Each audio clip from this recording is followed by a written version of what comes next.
더마카와 함께 시선 집중의 문을 열겠습니다. 어서 오세요. 네, 안녕하세요. 더마카입니다. 월요일인 오늘도 삐딱선정신에 입각해서 주요 뉴스 챙겨드리겠습니다. 오랑아빠님께서 비 온 뒤에 땅이 굳는다는 말처럼 하늘이 감쪽같이 맑아졌습니다.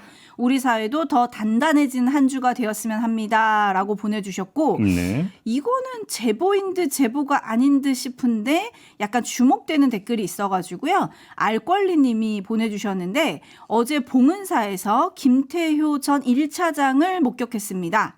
내란 특검에서 꼭 조사가 필요한 사람이 아닌가 싶은데요. 라고 보내주셨는데 퇴임 후에 뭐하고 지내나 조금 궁금했었거든요. 개인적으로. 네. 네, 봉은사에서 목격하셨다는 목격담이 올라왔네요. 뭐 교수 출신이니까 학교로 돌아갔을 것 같기도 하고요. 그렇죠? 네. 네, 관련 뉴스는 본 게 없어가지고. 뭐 불교 신자인 거요?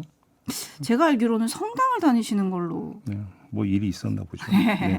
네, 그리고 모래내낀깡님께서 오늘 두 거물 인터뷰 때문에 JB타임즈 시간이 짧을 것 같네요 라고 보내주셨는데 우리 촌철님들이 김종배의 시선 집중 내용 편성까지 다 꿰뚫고 계신 것 같습니다. 네. 맞죠? 오늘 조금 짧게 진행이 될 건데요. 오늘 주목할 첫 번째 뉴스 어떤 건가요? 어제 이재명 대통령과 여야 지도부 오찬 회동이 있었습니다. 자, 무슨 얘기가 오갔을까요? 자, 국민의힘 지도부는 김민석 총리 후보자 지명 철회를 요구를 했습니다. 이에 대해서 이재명 대통령은 인사청문회 과정에서 본인의 해명을 지켜보는 게 바람직하다 이렇게 말을 했고요. 또 국민의힘 지도부는 국회 법사위원장 자리 양보를 요구를 했습니다. 이에 대해서 이재명 대통령은 여야 간 잘 협상을 문제다라고 얘기를 했습니다. 자, 현상만 놓고 보면 어떻습니까? 평행선을 달렸다. 뭐 이런 흔한 표현 동원할 수 있겠죠. 그럼에도 불구하고 개인적으로는 잘된 회동이었다. 저는 이렇게 평가를 합니다. 왜 그렇게 평가를 하십니까? 중요한 건 과정이라는 걸 반면교사가 되어서 보여준 사람이 누굽니까? 윤석열 전 대통령입니다. 윤석열 전 대통령은 야당 대표를 범죄자 취급했고 야당을 반국가 세력으로 간주했습니다. 그래서 만나지 않았고 이해하려고 하지 않았습니다. 오히려 적개심을 키워갔고 그래서 그 결과가 뭐였습니까? 처단을 위한 내란이었습니다. 자, 소통은 협상보다 더 넓은 개념입니다. 협상은 목표를 세우고 결과를 끌어내기 위한 만남이지만 소통은 같음과 다름을 확인하면서 서로를 이해해가는 과정입니다. 우리는 그 누구보다 이걸 잘 알고 잘 실천해온 민족입니다. 그래서 어떤 표현이 있습니까? 고운 적만큼 미운 정도 있다라는 표현도 하고 그렇지 않습니까? 그다음에 함께 해온 정도 강조하지 않습니까? 같이 밥 먹은 정도 있습니다. 이게 우리 민족입니다. 소통의 기본은 뭡니까? 정서의 교감입니다. 어제 회동 전에 곧 임기가 끝나는 김용태 국민의힘 비대위원장을 굳이 부를 필요가 있느냐라고 하는 참모진들에게 이재명 대통령이 그랬다고 하지 않습니까? 협치를 위해서 대화를 하는데 직책은 중요하지 않다. 이렇게 말을 했다고 하는데요. 이재명 대통령이 어제 회동을 협상으로 봤다면 이렇게 했겠습니까? 아마 아닐 겁니다. 어제의 회동은 소통의 자리였다. 그런 점에서 잘된 것이다. 이렇게 평가하는 겁니다. 네, 어찌합니까 님도 협치와 대화 꼭 필요하죠 라고 올려주셨고 밥 먹어야 정든다는 말도 있지 않습니까? 뭐 이런 촌철도 올라오고 있는데요. 어제 이재명 대통령의 넥타이도 좀 화제가 됐었죠. 빨강과 파랑이 섞인 넥타이를 맸고 분홍색, 초록색, 노랑색, 검정색, 흰색의 오색 국수도 눈길을 끌었습니다. 네. 그리고 날짜를 못 박지는 않았지만 좀 앞으로도 자주 보자 뭐 이런 얘기를 했다고 하죠. 물음도 좀 들어와 있네요. 짱구님, JB 법사위원장을 대통령이 관여할 수 있습니까? 그러면 안 되는 것이죠. 그렇지 않습니까? 그거는 정당의 몫입니다. 관여하면 안 된다. 아주 중요한 질문을 해주셨습니다. 네, 오늘 여야 원내 수석 부대표가 또 만난다고 하는데요. 과연 합의가 될지 좀 지켜봐야 될 것 같고요. JB타임즈 다음 주목할 뉴스는 오디오로 먼저 만나보시죠. 미국이 이란의 핵심 핵시설 3곳을 현지 시간 21일 미사일로 직접 공격했습니다. 트럼프 대통령은 미국 전투기가 이란 영공을 빠져나온 뒤 자신의 소셜미디어를 통해 포르도와 나탄즈, 이스파한 등 이란의 3개 핵시설에 대한 매우 성공적인 공격을 완료했다고 공개했습니다. 포르도는 핵무기 개발을 위한 우라늄 농축 등이 진행된 걸로 분석돼 이란의 대표적인 핵시설로 꼽혀왔으며 나탄즈와 이스파한에도 우라늄 농축 시설이 있는 것으로 알려져 있습니다. 미국의 이번 공격엔 B-2 스텔스 폭격기도 동원된 걸로 전해졌는데 폭스뉴스는 포르도에 벙커버스터 6발이 투하됐다고 보도했습니다. 다른 핵시설엔 토마호크 미사일 30발이 사용된 걸로 전해졌습니다. 네, 설마 했던 일이 실제로 가밍이 된 건데요. 이거저거 다 떠나서 이 점에 한번 주목해 봅시다. 어떤 점에 주목할까요?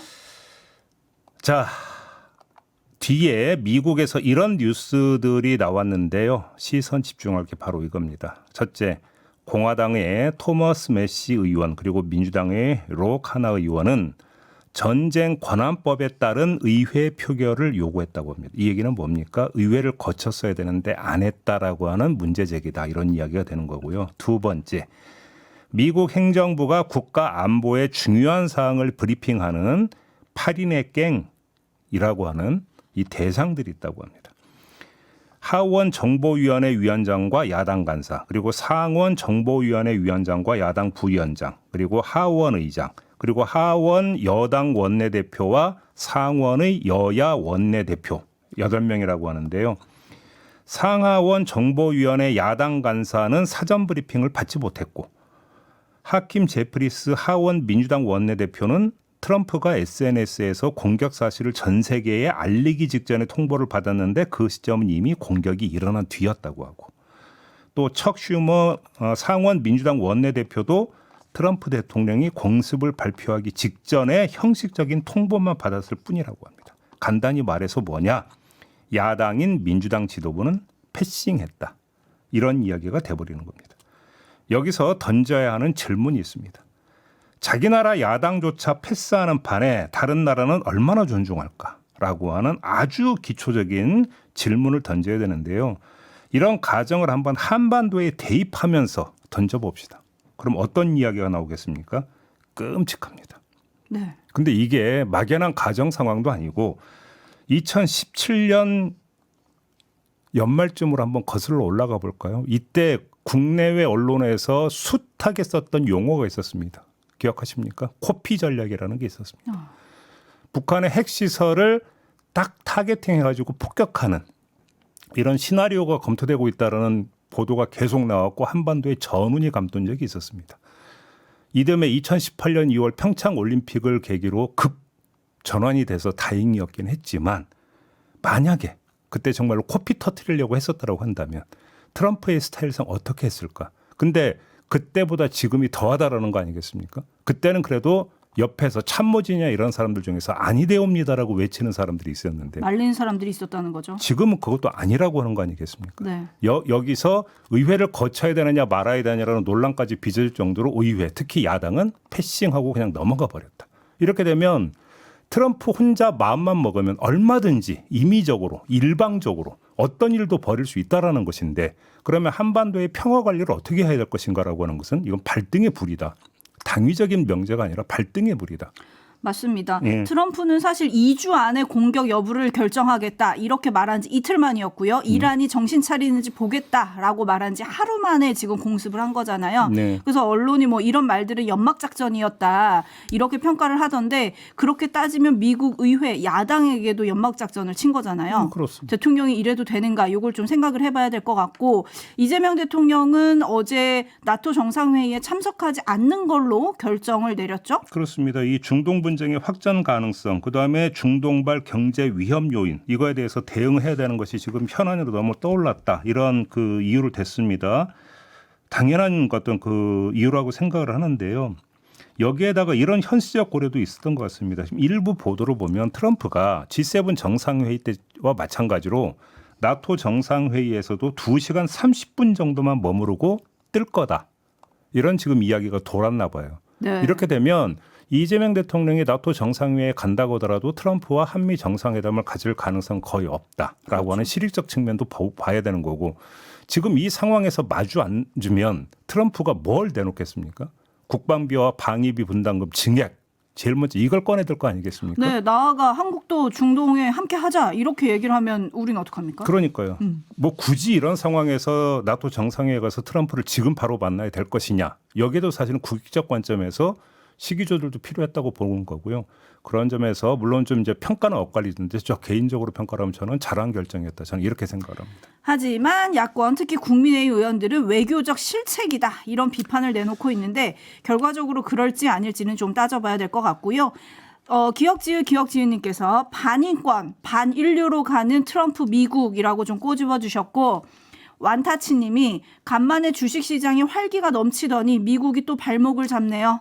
무기주라 파병하라 하게 생겼어요. 라고 좀 꼬집어 주셨고 배지호님 동생이 요르단에 있는데 점점 더 걱정이 됩니다. 네, 한 소식 더 빠르게 전해드리고 마무리하겠습니다. 윤석열, 김용현 등 내란 사범의 구속과 체포 여부 이게 아마 이번 주 안에 결정이 날 것 같습니다. 첫째, 조은석 내란 특검이 김용현 전 국방장관을 추가 기소하면서 추가 구속영장 발부를 요청을 하지 않았습니까? 했죠. 이에 따라서 재판부인 서울중앙지법 형사합의 34부 직위원 재판부가 아닙니다. 다른 재판부인데요. 구속신문을 진행을 하는데 그 결과가 이번 주 안에 나올 것입니다. 두 번째, 경찰이 체포영장 집행 방해 혐의 등을 이유로 세 차례 출석 요구를 했는데도 응하지 않은 윤석열 전 대통령. 자, 체포할 건지 말 건지 이걸 놓고 내란 특검과 협의 중이라고 합니다. 이 또한 이번 주 안에 결론이 날 전망입니다.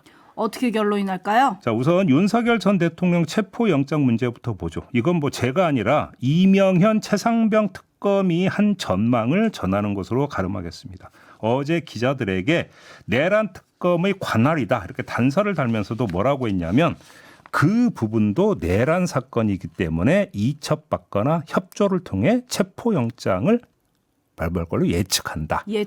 청구할 걸로 예측한다. 이렇게 예측을 했으니까 이걸로 가름하고요. 네. 짚을 점은 김용현 전 장관 구속 여부인데요.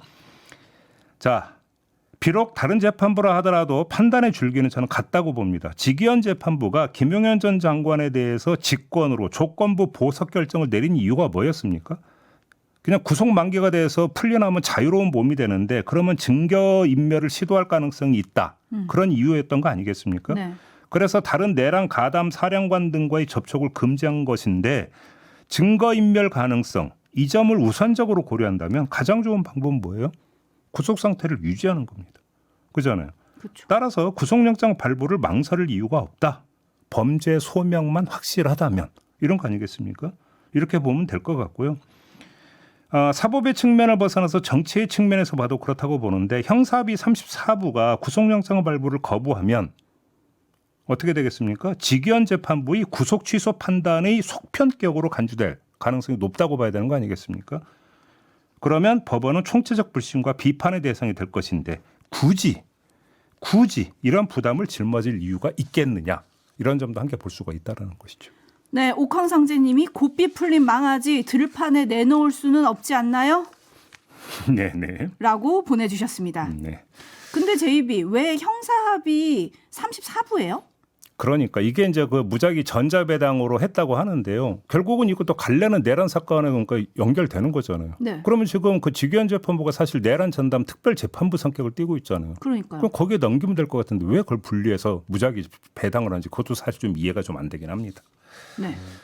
자, 오늘 JB타임 좀 짧게 좀 진행하도록 하겠습니다. 더마카 수고하셨어요. 고맙습니다.